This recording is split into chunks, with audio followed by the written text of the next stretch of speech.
Hi all, എല്ലാവർക്കും നമസ്കാരം. എൻ്റെ ടെക്നിക്കൽ യൂട്യൂബ് ചാനലിലേക്ക് സ്വാഗതം. അപ്പോൾ നമുക്ക് നമ്മുടെ ഗേറ്റ് എക്സാം 2025 ഗേറ്റ് എക്സാമിന് വേണ്ടി പലരും പ്രിപ്പയർ ചെയ്യുന്നുണ്ടായിരിക്കും. 2024 ഗേറ്റ് എക്സാമിൻ്റെ റിസൾട്ട് വന്ന് കൗൺസിലിംഗ് പ്രോസസ്സും അഡ്മിഷൻ പ്രോസസ്സും ഒക്കെ നടന്നുകൊണ്ടിരിക്കുകയാണ്. അപ്പം ഞാൻ 2023 ബേസ് ചെയ്തിട്ട് ഓൾ ഇന്ത്യ റാങ്കും അതുപോലെ തന്നെ നമ്മൾ എങ്ങനെ പഠിച്ചാൽ നമുക്ക് നല്ല റാങ്ക് കിട്ടാം എന്നുള്ളതിനെ കുറിച്ചിട്ടാണ് ഇന്നത്തെ വീഡിയോ. അപ്പോൾ ഗേറ്റ് എക്സാമിനെ കുറിച്ചിട്ട് എക്സ്ക്ലൂസീവ് ആയിട്ടുള്ള വീഡിയോ ആണ്. അതായത് നമുക്ക് 70+ മാർക്ക് എങ്ങനെ ഗേറ്റ് എക്സാമിന് നേടിയെടുക്കാം എന്നുള്ളതാണ്. ഓക്കെ, അപ്പം നമുക്ക് നോക്കാം. ആദ്യമായിട്ട് നമ്മുടെ മനസ്സിൽ വരുന്നത്, അതായത് നമ്മൾ ഇന്നത്തെ ഈ ഒരു സെഷനിൽ അല്ലെങ്കിൽ ഈ ഒരു വീഡിയോയിൽ ഡിസ്കസ് ചെയ്യുന്ന 3 കണ്ടൻറ്റുകളാണ്. ഒന്ന്, നമ്മുടെ മനസ്സിൽ വരുന്ന കോമൺ കുറച്ച് ചോദ്യങ്ങൾ. ഗേറ്റ് പഠിക്കാൻ തുടങ്ങുമ്പോൾ കുറച്ച് സംശയങ്ങൾ സ്വാഭാവികമായിട്ട് നമ്മുടെ ഉള്ളിൽ വരും. ആ ചോദ്യങ്ങൾ കുറച്ച് നമുക്കൊന്ന് ഡിസ്കസ് ചെയ്യാം. രണ്ടാമത്തത് വെയിറ്റേജ് അനാലിസിസ്. നമ്മൾ വെറുതെ സിവിൽ ഇപ്പോൾ എടുത്ത് പഠിക്കുന്ന സമയത്ത് വെറുതെ കുറേ സബ്ജക്ട്സ് പഠിച്ചാൽ പോരാ, പക്ഷേ സബ്ജക്ട്സിൻ്റെ വെയിറ്റേജ് അറിഞ്ഞ് വെയിറ്റേജ് കൂടുതലുള്ളത് തന്നെ പഠിക്കണം. Then study plan. Study plan എന്ന് പറയുന്നത് ഞാൻ പറയും എപ്പോഴും കസ്റ്റമൈസ് ചെയ്തെടുക്കണം. ഒരു രൂപരേഖ തരാൻ മാത്രമേ പറ്റത്തുള്ളൂ. ഇവിടെ മെയിൻ ആളെന്ന് പറഞ്ഞാൽ വെയിറ്റേജ് അനാലിസിസ് ആണ്. ഈ വെയിറ്റേജ് അനാലിസിസ് നോക്കിയിട്ട് വേണം നിങ്ങൾ ഏത് സബ്ജക്റ്റിന് പ്രയോറിറ്റി കൊടുക്കണം എന്നാലോചിച്ച് പഠിക്കാനായിട്ട്. ഓക്കെ, അപ്പോൾ കോമൺ ക്വസ്റ്റ്യൻസിലേക്ക് നമുക്ക് ആദ്യം വരാം. ഗേറ്റ് എക്സാം പഠിച്ചു തുടങ്ങുമ്പോഴത്തേക്ക് നമ്മുടെ മനസ്സിൽ വരുന്ന ചോദ്യങ്ങൾ, ആദ്യത്തെ കാര്യം ഹൗ ടു പ്രിപ്പയർ, എങ്ങനെ പഠിക്കണം. അതായത് നമുക്ക് ഗേറ്റ് വെറുതെ സിലബസ് എടുത്ത് വെച്ചിട്ട് കുറേ തിയറി പഠിച്ചാൽ മതിയോ, ക്വസ്റ്റ്യൻസ് മാത്രം പ്രാക്ടീസ്. കുറേ ആൾക്കാരുണ്ട് ലാസ്റ്റ് ക്രാഷ് കോഴ്സ് എന്ന് പറഞ്ഞാൽ കുറച്ച് ക്വസ്റ്റ്യൻസ് മാത്രം ചെയ്ത് എക്സാമിന് അപ്രോച്ച് ചെയ്യുന്ന ആൾക്കാരുണ്ട്. പല രീതിയിലുള്ള ആൾക്കാരുണ്ട്. അപ്പോൾ നമ്മൾ എങ്ങനെ സിസ്റ്റമാറ്റിക് ആയിട്ട് പഠിക്കണം. അതിനകത്ത് നമുക്ക് ആദ്യം സിലബസ് എന്തായാലും വേണം.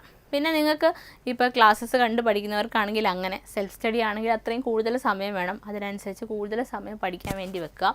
ദെൻ നമുക്ക് ഇതിനകത്ത് എത്ര മണിക്കൂർ പഠിക്കണം, എത്ര മണിക്കൂർ പഠിക്കുന്നതാണോ അതോ കണ്ടൻറ്റ് വൈസ് പഠിക്കുന്നതാണോ എന്നല്ല. എപ്പോഴും ഞാൻ പറയുക, നമുക്ക് എത്ര മണിക്കൂർ, ഞാൻ 3 മണിക്കൂർ 5 മണിക്കൂർ പഠിച്ചതിനേക്കാളും നമ്മൾ എത്ര കണ്ടൻറ്റ് കവർ ചെയ്തു എന്നുള്ളതാണ് കീ ഫാക്ടർ.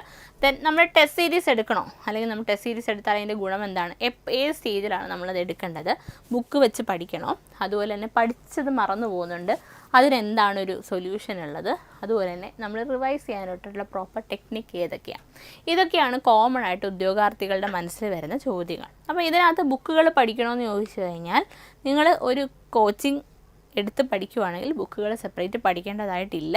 പിന്നെ നിങ്ങൾക്ക് എന്തെങ്കിലും ഡൗട്ട് വീതിയും മാറുന്നില്ലെങ്കിൽ, ഫോമുലാസിലൊക്കെ ഡൗട്ട് ഉണ്ടെങ്കിൽ മാത്രം നിങ്ങൾക്ക് എന്ത് ചെയ്യാം, ബുക്ക് എടുത്ത് പഠിക്കാവുന്നതാണ്. പിന്നെ പഠിച്ചത് മറന്നു പോകുന്നതിന് ഒരൊറ്റ സൊല്യൂഷനേ എനിക്ക് പറയാനുള്ളൂ.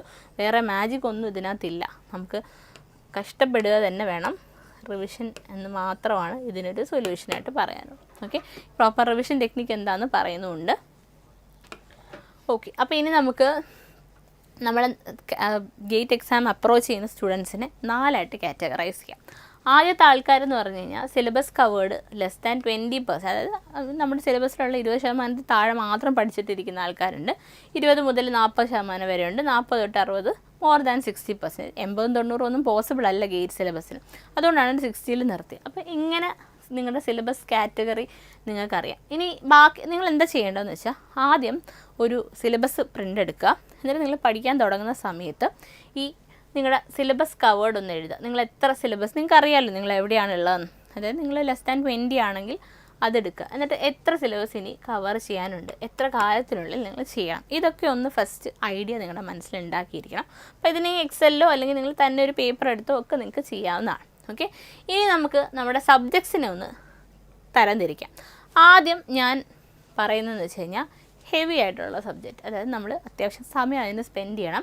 അതുപോലെ തന്നെ നമുക്ക് ഹെവി മാർക്സും കിട്ടും. അതായത് ഇത്തിരി ഖനപ്പിടിച്ച സബ്ജക്റ്റാണ്, പക്ഷേ നമുക്ക് നല്ലപോലെ മാർക്ക് ഗേറ്റ് സ്കോർ ചെയ്യാൻ പറ്റുന്ന സബ്ജക്ട്സാണ് ഫ്ലൂയിഡ് മെക്കാനിക്സ്, എൻവയറൺമെൻറ്റൽ എഞ്ചിനീയറിംഗ്, അതുപോലെ തന്നെ Jio technical engineering, transportation engineering, mathematics, strength of materials. അതായത് ടോട്ടലി നമുക്ക് 60 മാർക്ക് കിട്ടാൻ സാധ്യതയുള്ള, കഴിഞ്ഞ മുൻ വർഷങ്ങളിലെ അനാലിസിസ് വെച്ചിട്ട് പറയുകയാണ്. അതായത് ഹെവി ആയിട്ടുള്ള സബ്ജക്ട്സ് ആണ്. ബിക്കോസ് SOM അതുപോലെ ഫ്ലൂയിഡ് മെക്കാനിക്സ് ഒന്നും ലൈറ്റ് ആയിട്ടുള്ള സബ്ജക്റ്റ് അല്ല. ജിയോ ടെക്നിക്കലും അത്യാവശ്യം പഠിക്കാനുണ്ട്, മാത്തമാറ്റിക്സും പഠിക്കാനുണ്ട്. പക്ഷേ ഈ സബ്ജക്ട്സിൻ്റെ ഒക്കെ പ്രത്യേകത, ഇത് ഇത്രയും നമ്മൾ കവർ ചെയ്താൽ തന്നെ 60 മാർക്കാണ്. അപ്പോൾ സ്റ്റഡി പ്ലാൻ എടുക്കുമ്പോൾ ഏറ്റവും കൂടുതൽ മാർക്ക് വരുന്ന, ഈ 60 മാർക്ക് വരുന്ന ആൾക്കാരെ ആദ്യം പഠിക്കാം. ഇതിനകത്ത് നിങ്ങൾക്ക് പ്രയോറിറ്റി കൊടുത്ത്, അല്ലെങ്കിൽ നിങ്ങൾക്ക് നിങ്ങളുടെ ഒരു കൺവീനിയൻസ് അനുസരിച്ച് നമ്പർ ചെയ്ത് പഠിക്കാം. ഇതിനകത്ത് ഏത് ആദ്യം നിങ്ങൾക്ക് പഠിക്കണമെന്നുള്ളത് ചൂസ് ചെയ്യാം.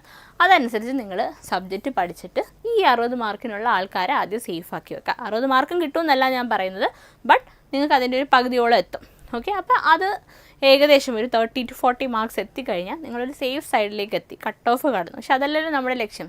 നമുക്ക് ഏകദേശം 70 അടുപ്പിക്കണം എന്നുള്ളതാണല്ലോ നമ്മുടെ ലക്ഷ്യം. അപ്പം നമുക്ക് ഈ സബ്ജക്ട്സ് ആദ്യം തന്നെ പഠിച്ചു തുടങ്ങുന്ന ആദ്യ ഘട്ടങ്ങളിൽ തന്നെ സ്റ്റഡി പ്ലാൻ ഇൻക്ലൂഡ് ചെയ്ത് പഠിച്ച് ക്വസ്റ്റ്യൻസ് ചെയ്ത് റിവൈസ് ചെയ്തുകൊണ്ടേ ഇരിക്കുക.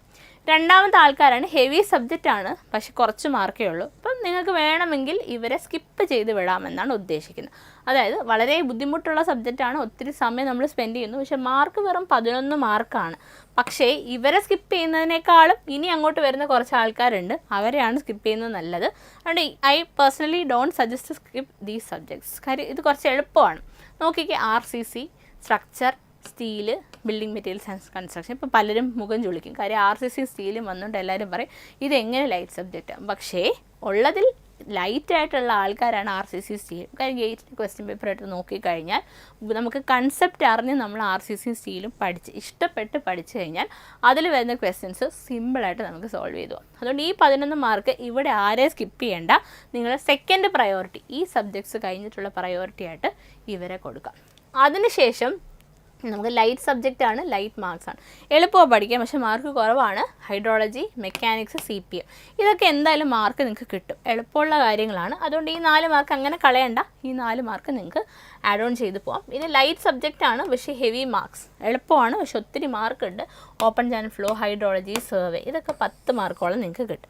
അപ്പം എന്താ ചെയ്യുക, സബ്ജക്ട്സിന് ഈ മാർക്ക് വൈസ് ഒന്ന് പ്രയോറിറ്റി, നിങ്ങളുടെ ഒരു സബ്ജക്റ്റ് നോളജൊക്കെ വെച്ചിട്ട് നിങ്ങൾക്കൊന്ന് പ്രയോറിറ്റി കൊടുത്ത് എന്ത് ചെയ്യാൻ പറ്റും, സ്റ്റഡി പ്ലാൻ ഉണ്ടാക്കാനായിട്ട് സാധിക്കും. ഇനി 2023 റിസൾട്ടിലേക്ക് ഒന്ന് വരികയാണ്. നമുക്ക് first rank, all India first rank കിട്ടിയ ആളുടെ മാർക്ക് 83ആണ്. 30ാമത്തെ റാങ്ക് കിട്ടിയ ആൾക്ക് 72ആണ്. നോക്കിക്കേ, മാർക്ക് വ്യത്യാസം വലുതായിട്ടൊന്നുമില്ല, റാങ്ക് വ്യത്യാസം അത്യാവശ്യം വന്നിട്ടുണ്ട്. ഇനി 6201 ആൾക്ക് വന്ന ആൾക്ക് കിട്ടിയ മാർക്ക് എന്ന് പറഞ്ഞാൽ 33ആണ്. അപ്പോൾ നിങ്ങൾ ഈ ഒരു വേരിയേഷൻ മനസ്സിലാക്കാൻ വേണ്ടിയിട്ടാണ് കണ്ടോ, 1000 വ്യത്യാസം, ഇവിടെ 4000 വ്യത്യാസം വന്നു. മാർക്ക് എത്ര, 10ൽ താഴെ മാർക്കാണ്. അതായത് നിങ്ങൾ മാർക്ക് കുറയുന്നതിനനുസരിച്ച്, അതായത് 60s 70s 70 80 ഒക്കെ വരുമ്പോൾ നമ്മുടെ മാർക്ക് റേഞ്ച് എന്ന് പറഞ്ഞാൽ സേഫാണ്. പക്ഷേ നിങ്ങൾ താഴോട്ട് പോകുന്ന സമയത്ത് 46 42 ആ റേഞ്ചിലൊക്കെയാണ് നിങ്ങൾക്ക് മാർക്ക് കിട്ടുന്നതെങ്കിൽ 46ഉം 42ഉം തമ്മിൽ നോക്കിക്കേ, എത്ര മാർക്ക് വൈസ് പറയുവാണെങ്കിൽ വെറും 4 മാർക്കിൻ്റെ വ്യത്യാസത്തിൽ എത്രത്തോളം റാങ്ക് പോയി, 900ഓളം റാങ്ക് വ്യത്യാസം വന്നു. അതായത് മാർക്ക് നമുക്ക് കുറയുന്നതിനനുസരിച്ച് ഓരോ മാർക്കും മാറ്റർ ചെയ്യും, റാങ്ക് ഒരുപാട് ബാക്കിലേക്ക് പോകും. അപ്പോൾ അത് മനസ്സിലാക്കി കുറച്ച് സേഫ് സ്കോറിലേക്ക് കൊണ്ടുപോകാൻ നോക്കാം. ഇത് വീണ്ടും മാർക്ക് റേഞ്ച് ഒന്ന് പറഞ്ഞിരിക്കുകയാണ്. 1 to 10 എന്ന് പറഞ്ഞാൽ 80 to 92 പ്ലസ് ആണ്. നമുക്കൊരു 70 ഒക്കെ കിട്ടിക്കഴിഞ്ഞാൽ 100-ന് 200-ന് ഇടയ്ക്കൊക്കെയാണ് റാങ്ക് വരിക. ഓക്കെ, മാർക്സ് നിങ്ങൾക്ക് ഏകദേശം ഇത് 2022 വരെയുള്ള അനാലിസിസ് ആണ്. 2023 നമുക്ക് 77 മുതൽ 83 വരെയുള്ളതാണ് മാർക്ക് വന്നത്. ജസ്റ്റ് പറഞ്ഞു എന്ന് മാത്രം. ഇനി നമുക്ക് MTech, IIT, NIT നമ്മൾ പഠിക്കുവാണ്, PSU ജോബ് വേണം, ഇങ്ങനെയൊക്കെയാണ് നിങ്ങളുടെ മനസ്സിലെങ്കിൽ എത്രയാണ് റാങ്ക് മിനിമം വേണ്ടത് എന്നൊരു ഐഡിയ തരികയാണ്.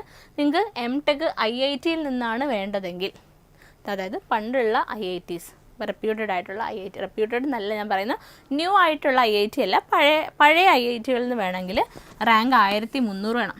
1300 എന്ന് പറയുമ്പം എത്രയാണ് നമുക്ക് നമ്മുടെ സ്കോറ്, സേഫ് സ്കോർ എന്ന് പറഞ്ഞാൽ 57 മുതൽ 64ആണ്. അപ്പോൾ ഞാൻ ഈ നമ്മുടെ ഫസ്റ്റ് വീഡിയോ തന്നെ 70 മാർക്കിന് അടുപ്പിക്കുന്ന ഒരു സ്റ്റഡി പ്ലാനാണ് പറഞ്ഞത്, സബ്ജക്ട്സ് കാണിച്ചിട്ട്. അപ്പോൾ നിങ്ങൾക്ക് IITയിൽ MTech പഠിക്കണമെന്നുണ്ടെങ്കിൽ 57-നും 64-നും ഇടയ്ക്കൊക്കെ റാങ്ക് ഏകദേശം, അല്ലെങ്കിൽ 46 തൊട്ട് 50. 2023 വ്യത്യാസം വന്നു, 46 മുതൽ 54 ആയിരുന്നു. 2024 വീണ്ടും വ്യത്യാസം വന്നിട്ടുണ്ട്. ഓക്കെ, അപ്പം നമുക്ക് ന്യൂ, അതായത് പുതിയതായിട്ട് തുടങ്ങിയ IITയിലാണ് ചെയ്യണമെങ്കിൽ കുറച്ചുകൂടെ റാങ്ക് കുറവ് മതി. 2100 ഒക്കെ ഉണ്ടെങ്കിൽ നിങ്ങൾക്ക് എന്ത് ചെയ്യാൻ പറ്റും, കിട്ടും. അതായത് ഒരു 35 തൊട്ട് 46 മാർക്കൊക്കെ ഉണ്ടെങ്കിൽ തന്നെ നിങ്ങൾക്ക് അഡ്മിഷൻ കിട്ടും. അവിടെ പക്ഷേ കോഴ്സസ് നോക്കുക, പഴയ IITs പഠിക്കുന്നതാണ് എപ്പോഴും നല്ലത്.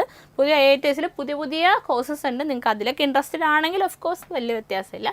പിന്നെ PSU നിങ്ങൾ നോക്കിക്കേ, ഇതൊക്കെ 1000 കിടക്കുമ്പോൾ PSUവിൽ നിങ്ങൾക്ക് ജോലി കിട്ടണമെങ്കിൽ വേണ്ട ഗേറ്റ് സ്കോർ എന്ന് പറഞ്ഞാൽ 350 ആണ്. അപ്പം 350 എന്ന് പറഞ്ഞാൽ എവിടെയാണ് കിടക്കുന്നത്, നമുക്ക് 70 74 അല്ലെങ്കിൽ 59 മുതൽ 64, അറൗണ്ട് 70. അപ്പം PSU എന്ന് പറയുന്നതാണ് നിങ്ങളുടെ ലക്ഷ്യമെങ്കിൽ, apart from higher studies PSU മാത്രമാണ് നിങ്ങളുടെ ലക്ഷ്യമെങ്കിൽ, നല്ല രീതിയിൽ ഞാൻ ഈ പറഞ്ഞ പ്രയോറിറ്റി നോക്കി, സബ്ജക്ട്സ് നോക്കി, വെയിറ്റേജ് നോക്കി പഠിച്ചാൽ തന്നെ വേറൊരു വഴിയില്ല, അല്ലേ?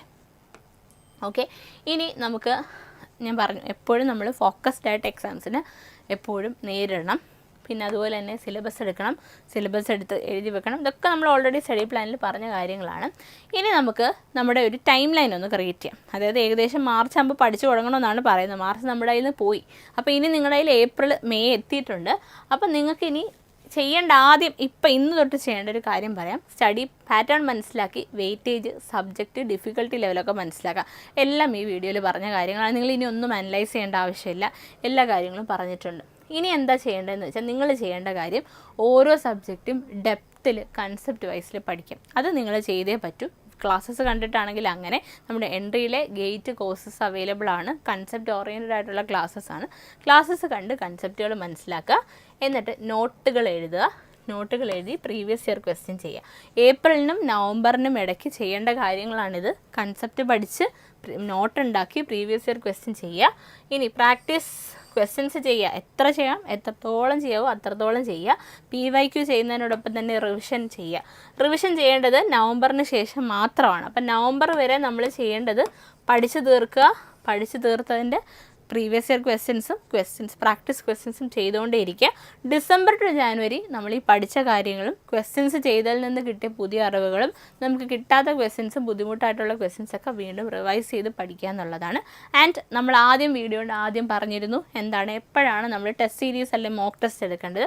ഓഫ് കോഴ്സ് അത് ജാനുവരിക്കും ഫെബ്രുവരിക്കും ഇടയിലാണ് നമ്മൾ മോക്ക് ടെസ്റ്റ്, അതായത് ഫൈനൽ സ്റ്റേജ് ഓഫ് പ്രിപ്പറേഷനിലാണ് മോക്ക് ടെസ്റ്റിലേക്ക് പോകേണ്ടത്. അപ്പം നമ്മൾ കൺസെപ്റ്റ് മനസ്സിലാക്കി ക്വസ്റ്റ്യൻസ് പ്രാക്ടീസ് ചെയ്ത് PYQs ചെയ്ത് റിവിഷൻ ചെയ്തതിന് ശേഷം ലാസ്റ്റാണ് എന്ത് ചെയ്യേണ്ടത്, മോക്ക് ടെസ്റ്റിലേക്ക് പോകണം. Towards end of the exam January to February മാത്രം മോക്ക് ടെസ്റ്റ് എടുത്താൽ മതി.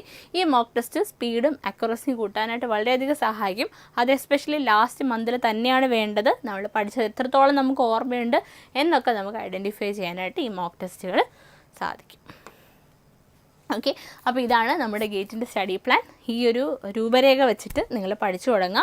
സമയം ഇനി നമുക്ക് കളയാനില്ല. മാർച്ച് വെച്ചിട്ടാണ് നമ്മൾ പറഞ്ഞത്. ഇപ്പം നമുക്ക് മെയ് ഏകദേശം മിഡായിട്ടുണ്ട്. അപ്പോൾ മെയ് വേഗം കഴിയും, പിന്നെ ജൂണാവും. അതുകൊണ്ട് സമയം കളയാതെ പ്രിപ്പറേഷൻ സ്റ്റാർട്ട് ചെയ്യുക. ആരെങ്കിലും ചാനൽ സബ്സ്ക്രൈബ് ചെയ്തിട്ടില്ലെങ്കിൽ ചാനൽ സബ്സ്ക്രൈബ് ചെയ്യുക. അതുപോലെ തന്നെ എൻട്രിയുടെ ഗേറ്റ് കോഴ്സ് പർച്ചേസ് ചെയ്ത് നിങ്ങൾക്ക് നമ്മളോടൊപ്പം പഠിക്കാൻ താല്പര്യമുണ്ടെങ്കിൽ ഗൂഗിൾ ഫോം താഴെ അറ്റാച്ച് ചെയ്യാം, ഫില്ല് ചെയ്യുക. Thank you.